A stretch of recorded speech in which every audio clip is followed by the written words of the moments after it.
Hey everybody, welcome to episode 30, our interview with the creators of Lost Colonies LARP. This episode is the interview part of one of the interviews that we did at MicroCon 1. And these are not only the folks who created Lost Colonies LARP, but they're the folks who hosted us for this round of interviews that we did. Joan, Rebecca Hines, and Larry Weil.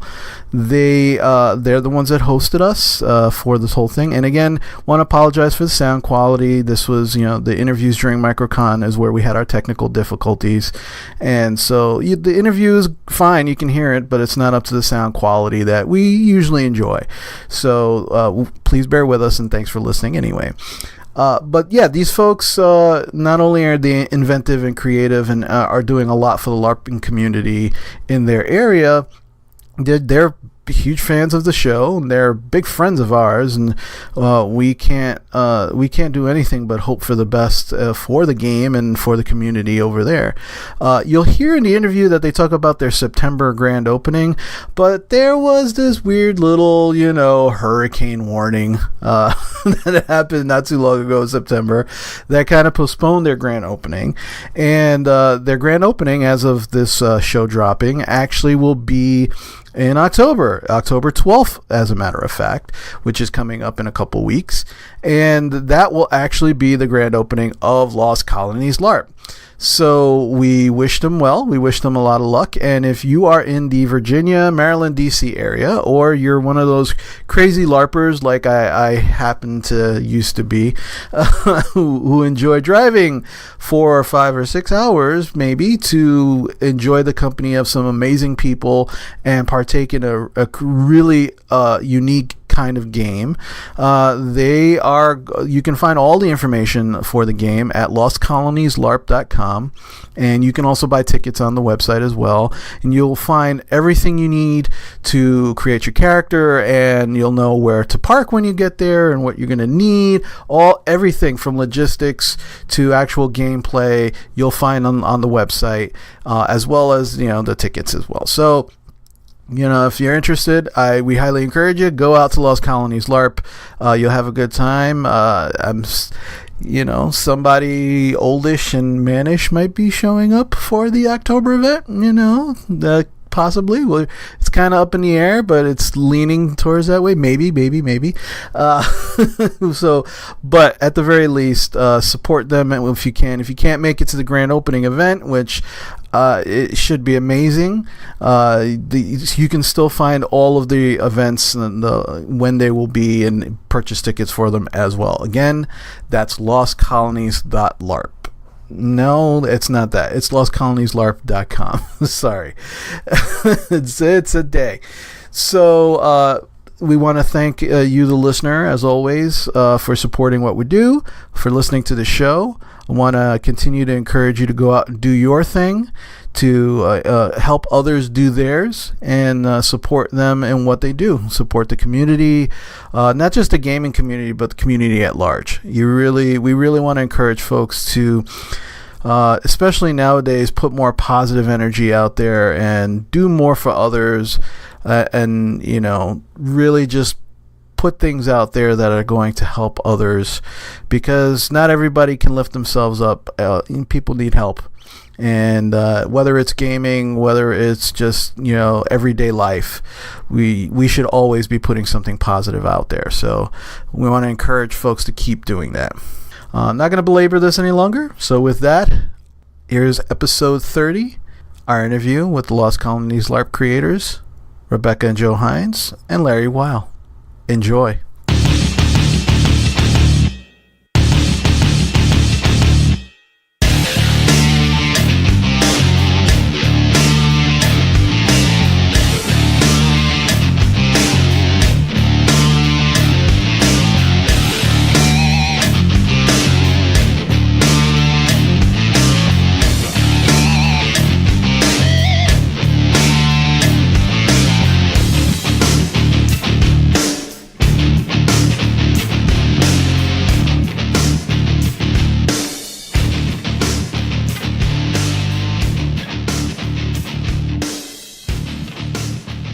Yeah, so we are sitting here today with our hosts for MicroCon 1. Yeah, hopefully the first of many more. Yes. We have Joe and Rebecca Hines and Larry Weil. Welcome. Hello. And yes, welcome to Joe's house. Hey, Rebecca's, that's true. It's lovely.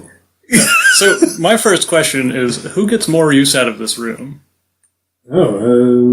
We say sitting in a ridiculous craft gaming...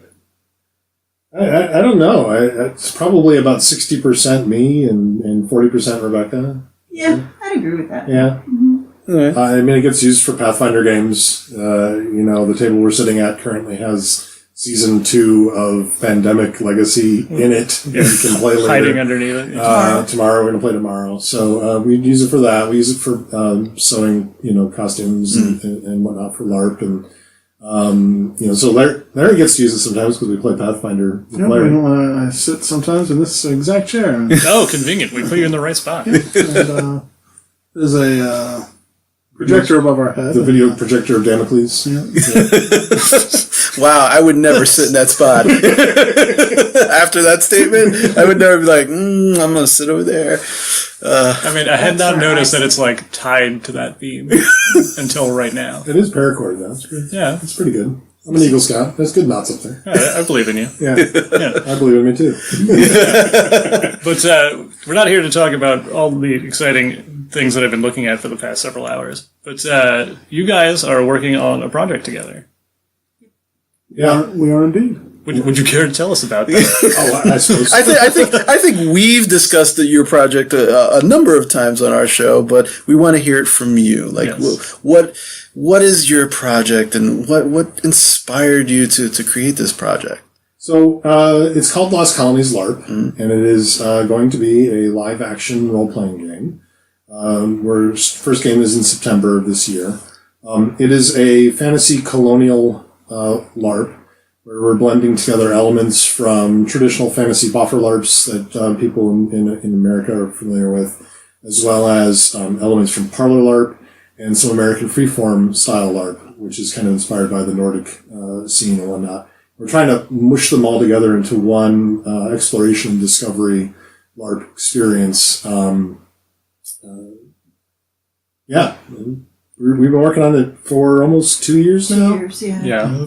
That seems to be the typical, ramp up for, at least in my experience, of games that I've worked with. The gestation period of a LARP is pretty long. So as things tend to happen with Larry and Rebecca and I, because we've worked on other projects before, it's my crazy idea that kind of kicks things off, and then they make sure that we do it in a sane, safe, and responsible fashion, and make things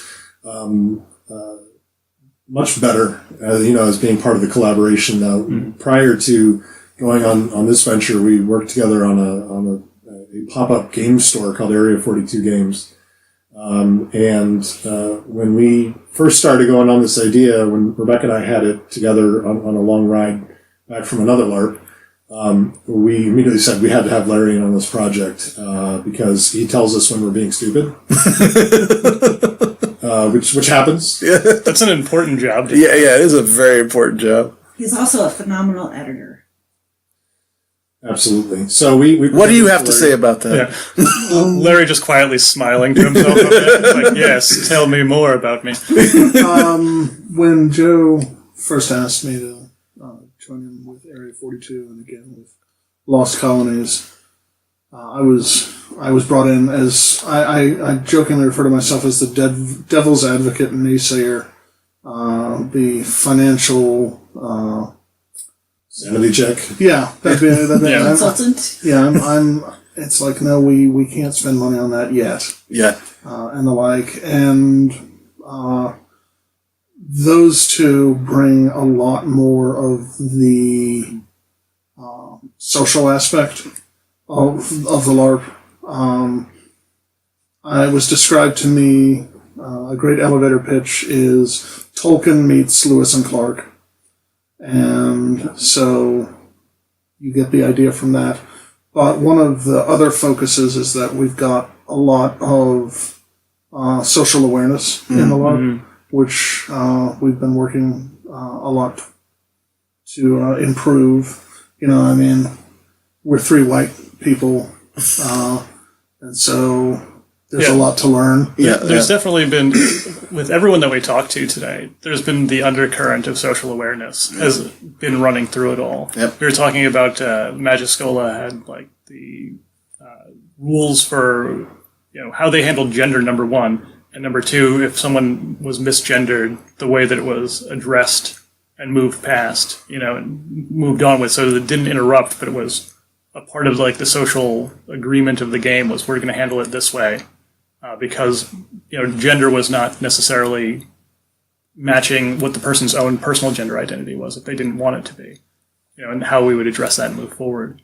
We've learned from the experiences of New World Magiscola and other LARPs, and with their permission, we've referenced their safety rules and given them credit in ours so that we don't have to recreate the wheel. Yeah, that's another recurring theme today. Yeah, and so I think there's a movement now happening in LARP creation where it's really trying to take the best of what's already there and add to it and make it better. Our rules are actually based off of Catalyst, the Lucid Dreams LARP rules, written by Adam Schaefer and his team, and I reached out to them and on somebody else's recommendation and said, "Hey, can we use your rules as the basis for ours?" And he immediately said, "Sure, no problem."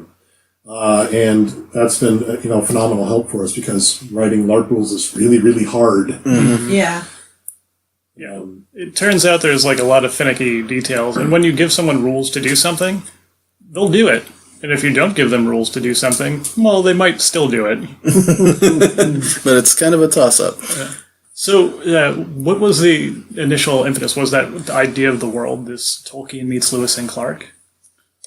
I think, honestly, the first impetus was we wanted a LARP in the DC metro area. We love our fellow LARPers in northern Pennsylvania and New Jersey, but it's a 6-hour drive. Yeah. And it gets tedious, and there's really nothing in this immediate area, and it's an untapped market, and we decided we've got to come up with an idea that is going to knock people's socks off, and I think we're almost there.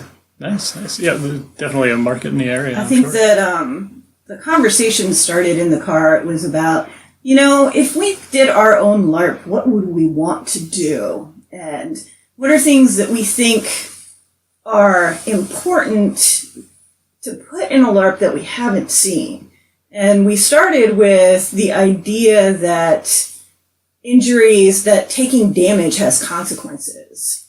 And that there is no, if we were to create a game, there wouldn't be any like instant healing, that people could role play being damaged. And we thought that might be, people like to tell their stories about LARP and, what battle they just did and how they fought and, how they overcame. And it was really hairy there and I almost got killed. And, so if we gave them a way to do that, like an injury, then, that could add interest and give them, a way to do that in game and, kind of talk about the cool stuff that they've done. And, and it kind of, then we were like, well, how do we explain if we can't get the same site? And I was like, I think Joe was like, we could do like a caravan style thing. And it just kind of evolved from there. A lot of decisions we've made were based around the idea of giving people the alias of being able, or the alibi, I think it's called, of being able to understand that what they see is what they get without going to a ridiculous extreme. Yeah. We're not trying to do 360-degree immersion because that's really expensive on a lot of props and also limits you a lot in what you can do. We like the narration aspects that you get in a lot of parlor LARPs where somebody's just describing what it is that's going on. That allows your imagination to really give you a much better scene than if you had to prop everything up. Right. And make it all present. And it allows you the flexibility to change what's happening to follow what the player's desires are without having to have purchased things in advance. So it takes off the railroads a little bit because you have freedom as a storyteller team to explore what the players are putting out.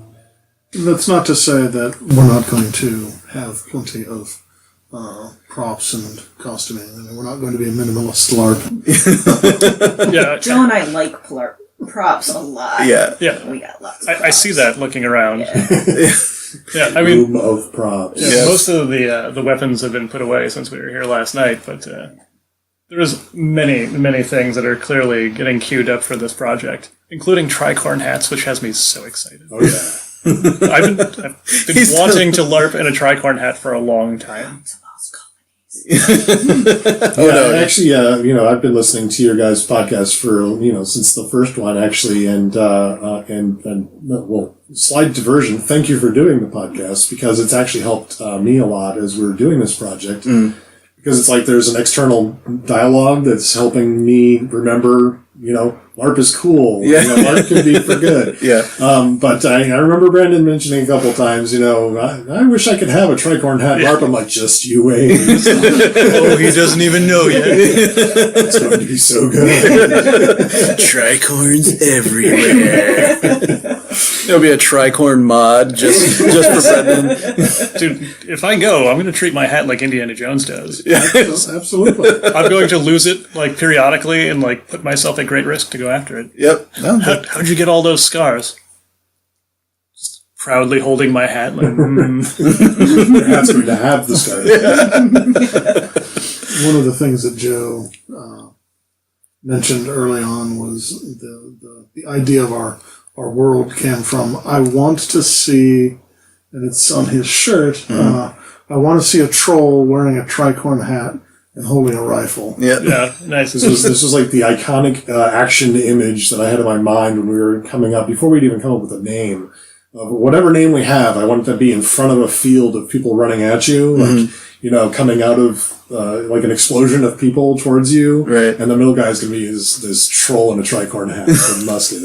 Yeah, I know that you've used this image a bunch online with some of the stuff that you've been putting out there. So you guys have been putting out stuff in primarily where? I know I've seen it on Facebook. There's also on your Patreon as well. Yeah. We've primarily been on Facebook. We've been using some Instagram. We have a Twitter account. It's not been very active. We do have a website. We do have a website. It is lostcolonieslarp.com, all one word, smashed together, no parentheses or hyphens or anything like that. This art actually was done by Kate May, who did a fantastic job. She's out of Baltimore. And when we gave it to her, we said, here are the character concepts, but we want you to make some key decisions about what they look like. So we're going to tell you about the region they came from and the ancestry that they are, and we're going to give you little blurbs about that, but you get to decide body type, gender, hairstyle, like all that stuff, and she was super stoked about that. So, and we got a really cool set of 7 iconic characters out of her. So, if you want to check her out, that's katemayart.com. She does fantastic stuff. So. Awesome. And she's really nice. At the double plus. So did you find her just by seeking out an artist, or did you have a connection to her in some way? We actually I reached out to the LARPers of Color Facebook group that I lurk in, and asked for that we wanted to hire an artist of color to do our art for us, so that we could help send the image that we want to be inclusive and welcoming and invite people to join us. Because, as Larry said earlier, we're 3 white people, but we really want to have this, LARP be open to all walks of life and all ethnicities and genders. We're very, LGBT plus positive and whatnot. So we reached out in that group, and immediately we got Barbara recommended Kate, and a couple other artists were recommended. And we did a portfolio look at what she had, and talked to her about her rates, and we just absolutely loved what she put out. And she's a LARPer too. Great. And when we basically referenced, we want to have characters like the Pathfinder iconic characters, and she knew immediately what we were going for with that, kind of cue. And so she, it was a great process. She gave us, 3 initial drawings of each of the characters, and then we selected what we liked, and we did some mixing and matching of things, use this hairstyle on that body and whatnot. It was a really fun process. Yeah, I have to say, when I first saw the images come through, I was flabbergasted. at how amazing they were. Yeah, And I ended up buying 2 T-shirts. yeah, there you go. I have to say, like, when you said that she's a LARPer, I'm looking at the images on your shirt, and I'm like, oh yeah, that's all very costumable. You know, and it gives you the idea of this world. You know, 'cause the troll that I'm looking at is wearing like almost a British, officer jacket or something of that sort of style. It's just like, okay, yeah, I have real world historical things that I'm like getting from this with the tricorn and all that. But I can tell that this is a unique world. You know, that there's enough touchstone there that I could probably easily step into it and just figure it out as I go. Well, and that was kind of one of the later things that we thought of. We thought, we want to make this accessible to people. So what are costuming, things that people would have around, or, people who do other things or do cosplay or something like that. Cosplay is not great for LARPing, but it could be. Mm-hmm. Yeah, there are different challenges. Right. So we were like, well, what would appeal to people? And, so we have regions that will include colonial American soldiery kind of clothing, medieval, Elizabethan style clothing, Asian inspired clothing like kimonos and gi style robes and things, tribal clothing, Scottish and the Great Plains American style or Egyptian style clothing, so lightweight cottons and linens in kind of simple designs, or really ornate, decorated with metals kind of designs. Also, Islander ethnic kind of clothing where they have, bright colors and, batik style fabrics and that kind of thing. It's Scottish and Irish and Mongolian, Scandinavian, Viking. Yeah, so it looks like you're trying to take a palette from around the world. We really are. And we want to, like I said, we want to make the costuming approachable. One of the things that we did in a previous LARP was we saw how great costuming can be and how powerful it can be for the atmosphere. And we went to this LARP and I was wearing SCA clothes that I had made, and I looked at what everyone else was wearing and I was like, I need to do better.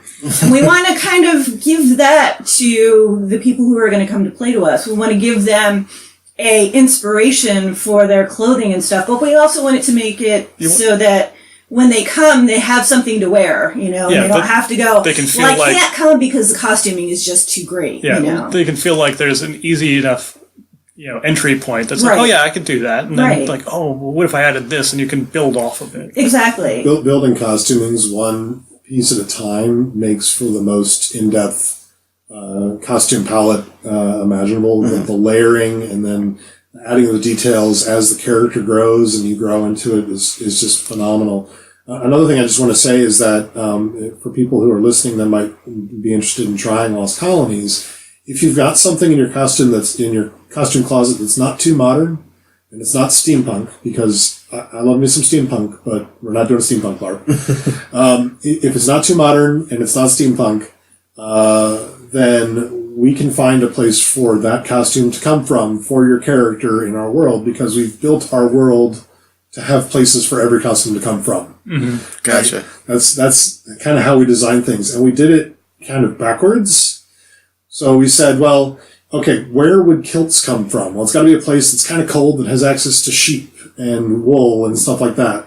So we found a place in the map that would be kind of cold and have sheep, and we wrote that into our region descriptions to give people the excuse to use stuff they've already got. Right. So how much of the world did you map out?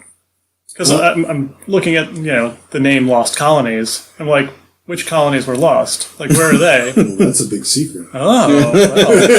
Come to the LARP and find out. We mapped out the old world pretty extensively. Mm-hmm. A lot of players are lore junkies. And so we felt, including Rebecca, and we felt it prudent to have as much content for them before they start. Everyone wants to read the flavor text before they dive in.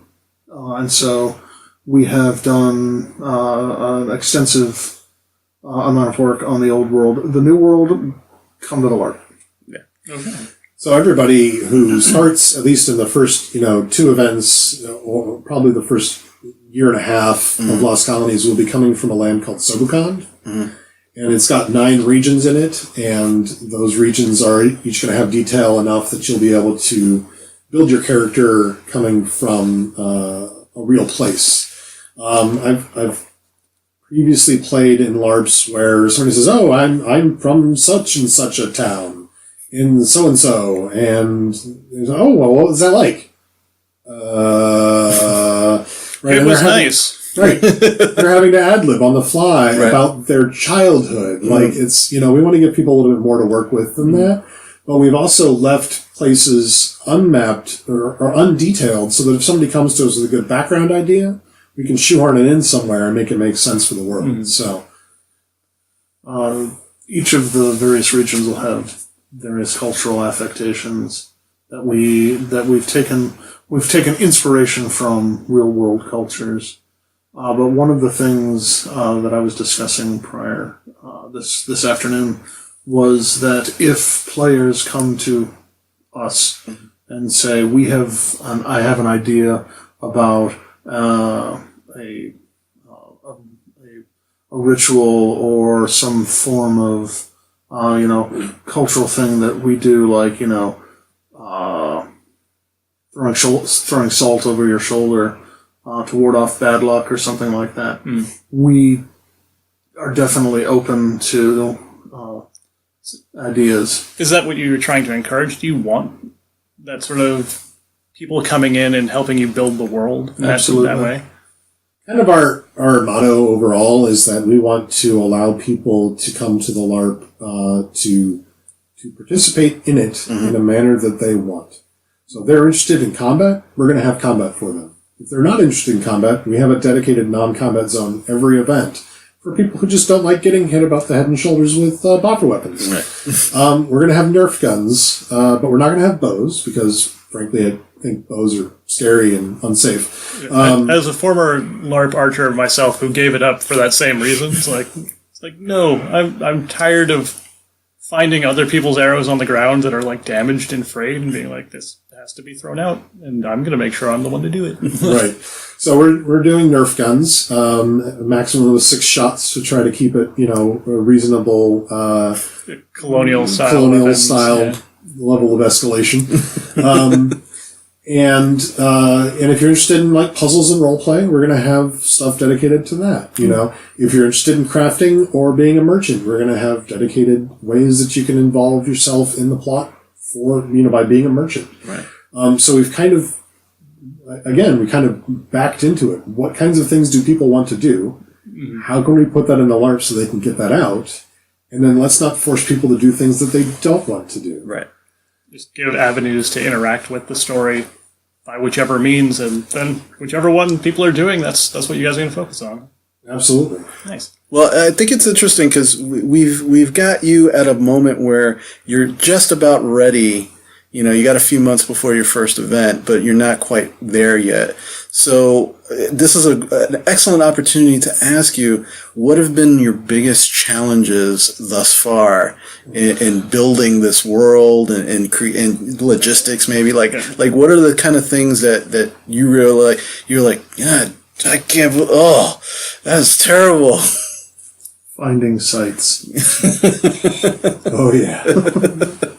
Yeah, because you're talking about wanting to run in a particular area, and then a lot of games of the American sort of campaign LARP, you need a campsite that has certain amenities, such as bathrooms. Bathrooms are very important. Yes. Cabins were very high on our list. Yeah. We wanted to have cabins for people to sleep in. Are you looking to do year-round? We're looking to do up to 6 events a year in the warmer months. Okay. And then we're going to do some onesie-twosie evening like parlor type events. parlor focus. Yeah. And then we hope to have a winter style. We're calling the current name for it is the Governor's Dinner, which would be Like a big social event? yes, Yeah. and it would be set at home base, if you will, and people get to put on their fancy costumes and come and enjoy an evening of not getting hit about the head and shoulders with boffer weapons, but just sitting there and chatting. And we can add to, I'm certain there'll be a variety of activities. I'm sure tied into whatever has been actively going on in the game at that time. So aside from the difficulty in finding sites, there's a lot of issues around the legal organization of an entity. As you well know from the Old Man Yells at the Sky episode, Yes. that we're actually going through a legal reorganization to a nonprofit at this point in time. Because no, people can't volunteer for a for-profit private entity without you paying them at least minimum wage. Right. And now that we have people volunteering for us, we have to actually have that legal structure. So we're figuring that out. Aside from that, it's mostly organization and timing and getting the staff together for meetings, and it's boring Logistics of human beings. Of human beings. Herding cats. Editing. Yes. Lots and lots of editing. So are you looking to just put the rules out in a digital format, I would assume? We're going to have them available on our website and as PDFs. And it's going to be multiple different slices of the rule book, and I can get to that later maybe. But we're also going to offer a print version on Drive-Thru RPG where we're only charging the printing cost. Okay. So they're, So if you want it bound, you're paying to get it bound. Yeah, the content is there for all if you want a hardcover thing. Right. That's your choice and you enjoy it. Right. And I would not advise you to get the first version of the rulebook in the hardbound version because right now we're getting close to wrapping up what the year one rulebook is going to be. Mm-hmm. And there are some skills that are listed with basically the details of the skill are not widely known because nobody can possibly get the skill in the first year. So we're focused on the skills that are available in the first year and a half. Because if we screwed something up and we need to change skills, we want to fix the lower level ones first. Right. So that's where we're at with the rulebook right now. It's going through a second editing pass right now. Mm. And we're going to be doing our third playtest coming up soon. Hopefully nothing major changes out of the third playtest, but if it does, that's the nature of things. Well, what was the result of the first two playtests? I mean, I saw pictures online and it seemed to have gone well, but I mean, what can you say about it? Guns were far more lethal than we originally anticipated. They can be dangerous, I'm told. Is that where the 6-shot rule came into play? During or after? I was standing off to the side, and we had essentially, bad guys versus good guys, and they ran at each other, and the first volley went off, and 90% of the people fell over, and I'm like, okay. Maybe not the most dynamic fight you'd ever witnessed. The second fight, everybody fought a lot more cautiously because they knew how fragile they were. Like, ooh. Now, is that something you want to keep? Do you want to keep that danger level from guns in the game, or are you looking to adjust that? Are you looking to retrain the way players fight? I think that the level of lethality adds a good flavor to combat that you don't see in other LARPs that have people with thousands of hit points or ready access to instant healing. Right. If like Rebecca and Joe said, people got a lot more cautious. I saw people using other people as human shields. It was Shoot them, not me. but it was we it gave was people, impressive. so all melee weapons do 1 damage, Right. and all guns now are going to do 2 damage. And we were giving people like 5 hit points. Mm-hmm. Yeah, you're going down in 3 hits. You're going to take your time at this. And when we gave them 7 hit points, they were a lot less cautious, right? There's a psychological feeling of fear from knowing that a couple of hits will take you down. Right. That will adjust your role play. And so we've decided we were originally going to have a cap of 20 hit points. Now we're going to back it down to 15, at least until you've gotten your first star. And we'll get into that in a second. But the other thing that's interesting is that we're going to have permanent death at Lost Colonies. But we're going to make it very, very hard for you to get there. Really, we're putting it in the hands of the players. So they get to decide whether they want to take a scar. They will have opportunities to heal their injuries, and if they decide not to do that, then that puts them closer to permanent death. And if if they decide that they want their character to go out, we can arrange for that to happen and be spectacular if that's where they want to go. But it's really in the player's hands. It's their decision. So we provide, lots of opportunities for them to heal up from injuries. So you're giving them direct control over it, more or less. Really, we are, yeah. They pretty much have to decide to die in order to die in the LARP. No, I think, Joe, you were telling me last night when we were talking about this, scar system, that there's a risk-reward to it, too. It's not just, do I want my character to die someday? Do I take a scar? Yes, no. There's more to it than that, right? Yeah, so really quick, basically, death at Lost Colonies means you've taken 7 injuries. Now, there's a difference between wounds and injuries, right? A wound is when you get hit by 1 point of damage. That's just a regular wound. If you get incapacitated during a battle by running out of hit points, or if you take over 10 hit points of damage in a combat, those add up to injury points. Now, in a given scene, you can't take more than 2 injury points involuntarily. Okay? You can do so voluntarily. I'll get to that in a second. I'll try to keep this short, because the last time I did this explanation, it was really long-winded, so I'm going to try to edit myself down. Basically, though, after the scene is done, if you got incapacitated or you took 10 hit points, then you get the injury points. And you check yourself, and if you've got 7, you're dead.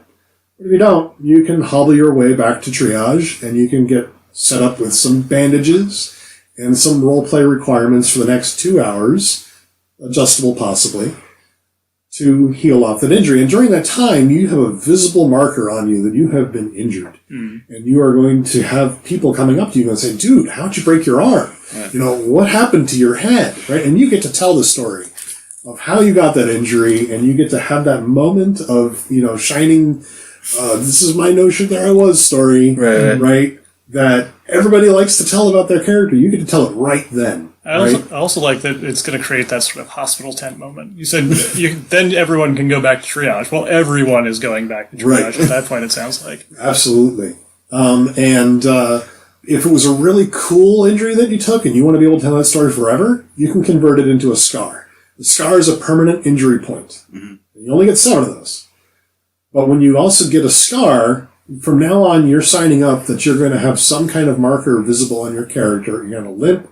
You're going to talk funny, you're going to forget words or how to do math. Like, there's some obvious roleplay thing that's going on that indicates that you have this scar, or makeup. Are those assigned, or does the player get to just... It's negotiated between the players and the storytellers. Okay. And the staff. And along with that comes some kind of power. Everybody's first scar is going to raise their hit point cap from 15 to 20, I think. And then the second scar might be a unique skill, might be giving you access to more skills, right? And so as you are choosing to go down this path of getting more and more scars, you become more veteran status. You get, the cachet of having been in a lot of battles and having these stories to tell. You have prompts on you that people are going to ask you, how'd you hurt your leg? Right. All the time. And you get to tell that story from that one time that sea hag chewed your leg off, right? But you're now also closer to death. And so, when I mentioned earlier that you can only take 2 scars involuntarily, that means there's ways to take them voluntarily. Some of our skills are going to have written on them, gain an injury point to do X. And that's when you get to do the heroic moment, lifting the carriage off the baby, right? Or taking that last stand on the hill to hold back the enemies kind of thing. And if that last injury point that you spend is also your 7th, then you die. Right? Now, we also know that people come to LARPs don't come with additional costuming for a second character in mind all the time. And our spiritual system is based around things like ancestor spirits.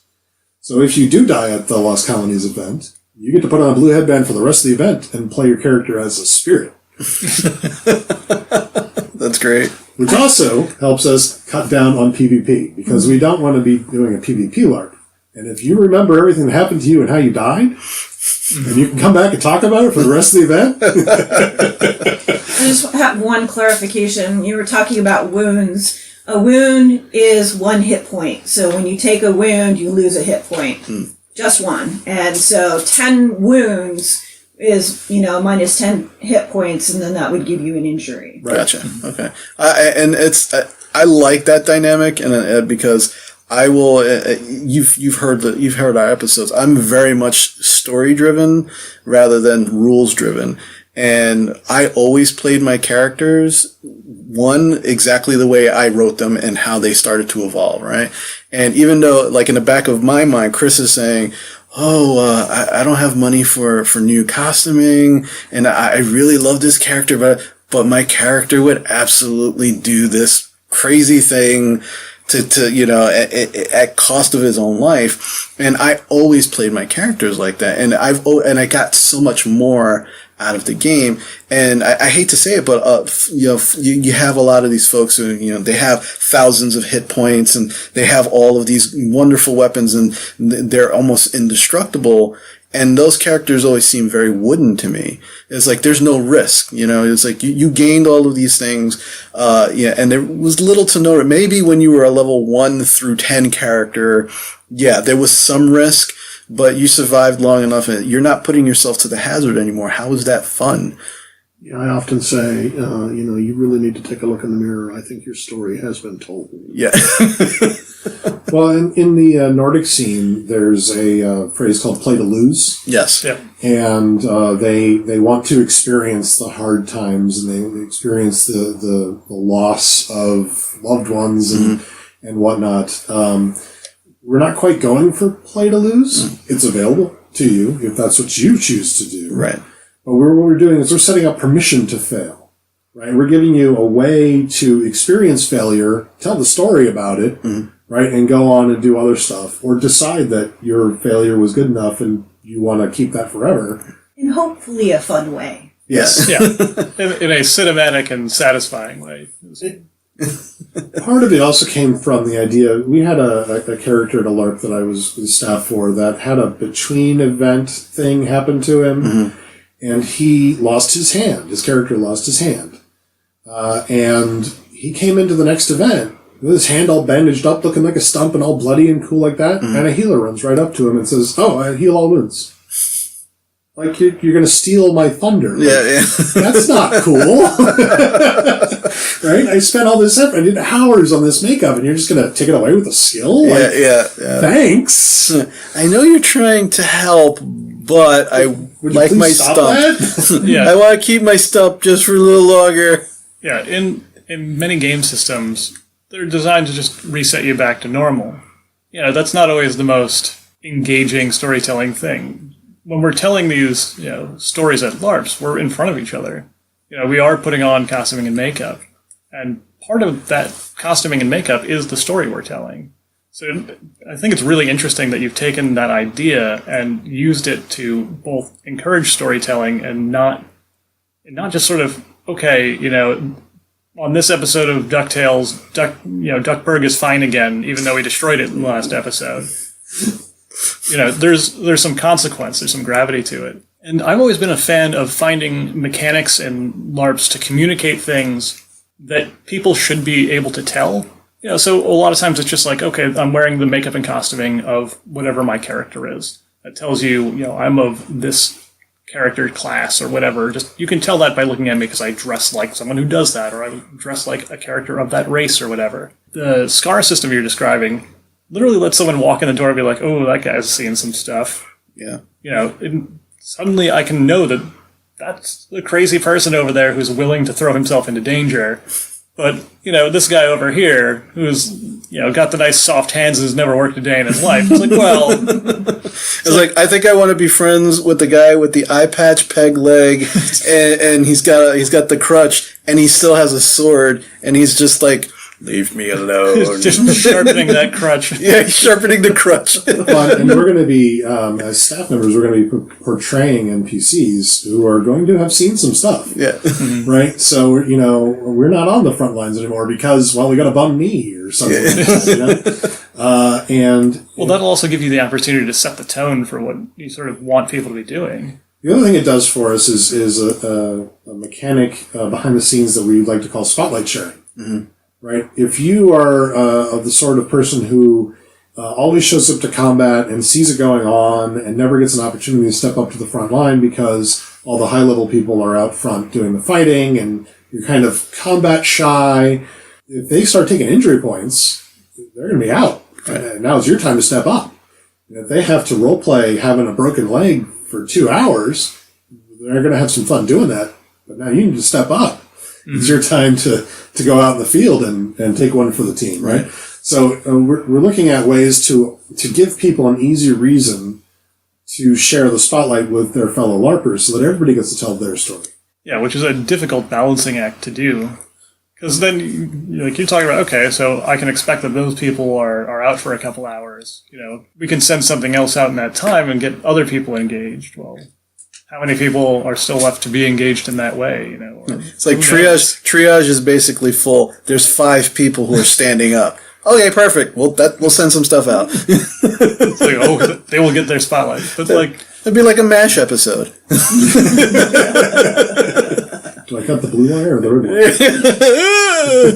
So is there going to be some kind of equivalent system for those people that are not necessarily looking to be involved in combat? It's the same system. It's just they're going to get their injuries in more interesting ways. Okay, so a little bit more. Yeah, like say you're an alchemist and you want to make a gunpowder that is going to also stun somebody. So not only do they take a wound, but they're stunned then. But you don't really have the skill to do it. You can try it, and you'll be allowed to try, and if you take an injury, you can do it, but you're going to get a side effect, and the side effect may hurt you. You might have green hands for 2 hours or an hour. You might have, you can only see the color orange, and so everything has an orange tint, or something different that's you're blind for a short amount of time, or you've got a scar now, or you got a cut on your cheek you need to have looked at, and that not super bad, but yeah, you're taking an injury, and you could have broken an arm because your bottle exploded, you got the powder, but now you have a broken arm. So you're saying this. The only thing I could picture is if it were me, that I would be doing this. I'd take the wound and I'd be basically like deaf in one ear and mostly deaf in the other, and consistently have the horn in my ear. What? I can't hear you. What? Yeah, that could happen too. I mean, we're gonna have some leeway. We're going to give, I think the idea now is that we would give like 3 options for an injury and allow the player to pick which option. Yeah, whichever one they're willing to put up with, right, or whatever. Right. Yeah, we're going to give people prompts because people haven't done a system like this before. They're going to need some help figuring out what kind of roleplay to do. Yeah. Also, I was remembering, as I was asking about, people that are not combat, it's like, oh wait, there's also merchants and whatnot. It's like, oh yeah, no, someone just came and broke some knees. It's like, oh, I suppose I could really take out some shady loans. Absolutely. All right, so we're not down to it yet. We're kind of getting to it, but what we really would like to know from you. I mean, obviously, you've put a lot of heart and soul into this game. It's very clear with everything, like between the artwork, the T-shirts. I love the cupcakes that we saw, the pictures of. Thank you, Emily Rice. Yes. I mean, what do you want to see of Lost Colonies down the road? Like, what do you think? What would be your optimal, like, I'm so glad this happened, or maybe I didn't anticipate this, but this would be great if this happened at Lost Colonies. What would be that kind of thing? Because I know some LARPs have very lofty goals of how they want to see their game progress. But being that it's so, that the players have so much agency, like what would you like to see a year from now, 5 years from now for Lost Colonies LARP? The thing I think that really drives me, and I think we should each probably answer this one separately. When we did Area 42 games, we had people coming by to play board games. Mm-hmm. That we're making new friends, and we're still, friends with them, many of them now. And so for me, I just want to provide a place where people can come together, tell some awesome stories together, make friends, maybe, meet the person that they're going to spend the rest of their life with. If we do it right, I see it just continuing on and letting people experience that over and over again, and really focusing on new players. My role, my primary role, is to be focused on the new players at the events. So that's my goal. Just provide a good place for people to hang out and do cool stuff. I think that I agree with Joe that community is what we're trying to build here.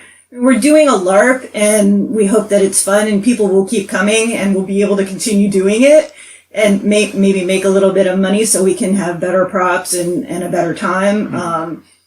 But I also, we're building a community. We've got, musicians, we've got writers, we've got all kinds of artists, and, we're really working to build a community where people, other games too, other LARPs, we like to be friends with people. We're okay. We're only planning on running 6 LARP events a year. So please go in and enjoy other LARP events. We'll try not to schedule our events on your weekends, and we just really want to build that sense of community and a place where people can, get together and talk about their stuff and have a good time. I want to still be talking about Lost Colonies at MicroCon 10. Yeah, that's definitely a lofty goal. Lofty goals all around. That means you guys have to keep doing the podcast for 10 more years. You ready for that? Yeah. We'll have to change it to like older man and skinnier guy. So you keep aging and I just keep wasting away. I guess. Yeah. I mean, look, we're kind of the same mind as far as the podcast is concerned. Like we want to do this as long as we can. One, because it's fun. We get to meet incredible people and talk with amazing folks. But 2, to just keep building community, like really getting people out there, the folks who are creating, inspiring others to do the same. If they're not creatives, but they want a game, they want a LARP, and they're just maybe a little afraid, they need that extra little push. They're hearing the same stories that, I'm not alone. This person is going through the same thing I'm going through, or I was just like that, or I said that yesterday. That's why we do this. We want folks to really come together. And I mean, hell, we drove out all the way to Virginia. Because we wanted to learn more about your game. We wanted to meet all of these incredible folks that we don't interact with, in New Jersey and New York and Pennsylvania. Because most of the folks that we talk with, amazing, but we know most of them personally. I think, Larry, you're the only person that we know personally. We've met everybody else today for the first time. And that's what this is about. This is about expanding the community, expanding the hobbies that we love, and making sure that other people know you're not the only one that loves these hobbies. Let's love these hobbies together. Make friends. Let people like things. Geeks are basically people who are willing to run up to you and say, "Look at this thing that I love. Mm-hmm. You should love it too." Here's what's great about this thing. That's what we all have in common. Yeah, yes. Let me share that with you. Right. Yeah, definitely. And you guys had on your tagline that your goal was to be able to go out of state and interview people in other places. Yeah. Mission accomplished. Yeah. Thanks, Joe, for spearheading all the people today. Yeah, I mean, it was, for those who don't know the story, it was great. So Joe messages me and he and I have been going back and forth since we started the podcast because, he put stuff on the bulletin board and we talked about the game, and he was like, well, what will it take to get you to come out to Virginia? I was like, well, I'd say maybe 5 to 6 hours of interviews if you can get and within, I'm not even exaggerating, 15 or 20 minutes. Yeah. It was like, okay, I got this person, this person's, I'm waiting for them to get back to me. They should be getting back to me in about 5 minutes, and I was like, I guess we're doing this. I was like, set the bar too low. Yeah. I was like, okay, great. Yeah. So my version of the story is a little bit more ominous. I'm at work and I see that I have a message from Chris that says, "Hey, I really need to talk to you." Never a good sign. Yeah, like give me a call, when you can talk. We need to talk. It's like, what the hell is this? Like, did someone die? Like, what happened? Well, you have to see it. You have to see it from my perspective. My perspective is, if I say, "Hey, guess what? We're going to Virginia," immediately I'll be met with, "Wait, what?" In this way, he's already prepared for the worst news possible. I've set the bar so low that when I say, "Hey, we're going to Virginia," Joe set up all of these interviews for us. He'll go, "Oh, great. Okay, good. I thought somebody died. So about this trip to Virginia?" Yeah, and this has been a couple of months now. Yeah, a couple of months in the making. So this is we can't thank you guys enough for hosting us in your home. Well, thank you for coming down. It's great thanks. to see you again. Yes, Yeah, absolutely. I was saying, I don't think we've seen each other in like 5 years. It's been quite a while. At least. We get to meet so many people in these communities, and we've talked about this a lot on the show too. That you meet so many people that are talented, interesting, and have all these other varied interests that you get to like learn about through them. But people come and go. We're talking about you guys were driving like 6 hours to come up to LARPs in the area out by us. Mm-hmm. Where there's a ton of them. It's saturated with LARPs out by us. But yeah, you guys were making that trip. For us, it was easy. We'd go. But like we'd have all sorts of other people doing similar journeys. Mm-hmm. To come to the LARP area of the Northeast, I guess. And then people get tired because 6 hours is a long drive in one direction. Oh yeah. After working all week and then having to work afterwards. Because what you're doing is work as much, but it's a labor of love. Yeah. But make no mistake, it is work. Oh yes, it is. Yeah. Lots of work. Yeah, and people come and go. We get to meet new and exciting people all the time, but we also lose touch with a lot of exciting people. And it's nice that we can have these opportunities to do microcon, and however who knows if microcon 10 will be here, or where microcon 2 might even be. Yeah, I mean, if we get enough people, I mean, we might have to rent a bigger space. We're not going to do this to your home. Oh, the heart. You won't get as much food though. That's true. I mean, we put out a nice spread today, and our motto is, "If you go away hungry, it's your own fault." Yeah. No, I can attest. That other places too. Yeah, I can attest that that's an accurate motto. Yes, yeah. We overbought by about 150%. I'm not hungry. I can still nosh, but I'm not hungry. But no, this has been great. I mean, this is exactly what I envisioned when I first sat down with Brendan and said, "Hey, you want to do a podcast?" Like, this is exactly what I was thinking about. Going out, and I know exactly what you're talking about having something more local. We have two friends who live maybe not even an hour from here. Who used to live in the Jersey and Pennsylvania area and used to LARP. And I said online in our group page, hey, come out to Lost Colonies LARP, they're in the Virginia, DC metro area. And there is? There's something here? There's something here. And so, I'm sure they're going to probably be folks that come out to your game. And they're awesome people. But again, it's like, building that community, like that's what this is really about. We've got exciting projects all over the place. We want to make sure everyone hears about them. We want to make sure everyone hears about Lost Colonies, and gets to find out what the Lost Colonies are. Because now I'm going to be annoyed until I find out. all I keep thinking is your tricord mod. Like it's just walking into a room full of hats and you have to pick the right one. Like, I'm never leaving this room. That looks like the head of a bureaucrat. It'll be like the sorting, like the sorting. The sorting tricord. Yeah. Oh man, but again, thank you so much for this opportunity, for talking with us. Hold on. Absolutely. You can't just drop the sorting tricord and not name what you get sorted in. I don't have names for them yet. No, it's just like Stockade. It's like, oh. Peeling potatoes. No. Life of luxury. Yes. But again, thank you so much. Thank you guys so much for sitting down with us. This has been great. Yeah. Thanks for having us. Yeah, Yes, thank absolutely. you. All right. And with that, we've been Old Man and Skinny Guy. I'm Old Man. I'm the Skinny Guy. We'll catch you next time. And remember, don't dream it, be it. Take care.